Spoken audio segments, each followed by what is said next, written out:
Hello guys అందరికీ. Welcome to our channel movie with Vivek.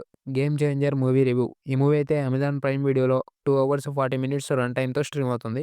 Movie యొక్క plot line ఏంటంటే కలెక్టర్‌కి ఇంకా సీఎంకి మధ్య యుద్ధం. ఇక చివరికి ఎవరు గెలుస్తారు అనేది స్టోరీ లైన్. అయినా చివరికి ఎవరు గెలుస్తారో మీకు తెలియంది కాదు. ఈ మూవీకి బయట ఎలాంటి టాక్ నడుస్తుందో కూడా మీకు తెలియంది కాదు. అయినా సరే ఏదో ఒక చిన్న హోప్‌తో ఈ మూవీని చూసా. కనీసం ఓటీటీకి వచ్చిన తర్వాతైనా నెగెటివ్ టాక్ నుంచి పాజిటివ్ టాక్‌గా మారుతుందేమోనని జెప్పేసి. కానీ ఇలా చెప్తున్నందుకు చాలా బాధగా ఉందండి. అలాంటి సూచనలు ఏవి గూడా కనపడలేదు.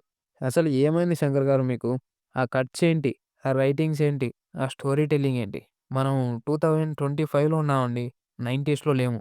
ఏమైనా అంటే 'యానిమల్' మూవీలో రేంజ్ రోవర్‌లు దింపినంత సింపుల్‌గా హెలికాప్టర్‌ని దింపుతారు. ప్రతిసారి హీరో ఎంట్రీ హెలికాప్టర్‌లోనే ఉంటది. వీటన్నిటి వలన మూవీ యొక్క బడ్జెట్ పెరుగుతది.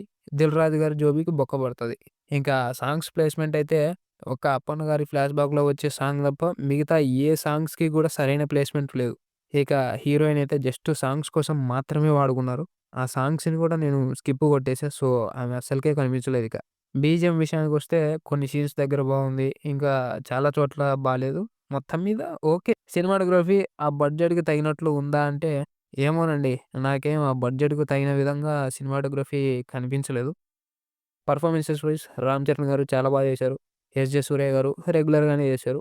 ఇక మిగతా వాళ్ళందరూ కూడా బాగా చేశారు. మూవీలో ఎటువంటి అడల్ట్ కంటెంట్ లేదు. ఈ మూవీ రేటింగ్ వచ్చేసి ఇది నా వరకు మాత్రమే 2/5. ఈ రివ్యూ గనుక మీకు నచ్చినట్లయితే వీడియోని లైక్ చేసి ఛానెల్‌ని సబ్స్క్రైబ్ చేసుకోండి. పక్కన ఉన్న బెల్ ఐకాన్ ఆల్‌లో పెట్టుకోండి. Thank you all. Thank you so much.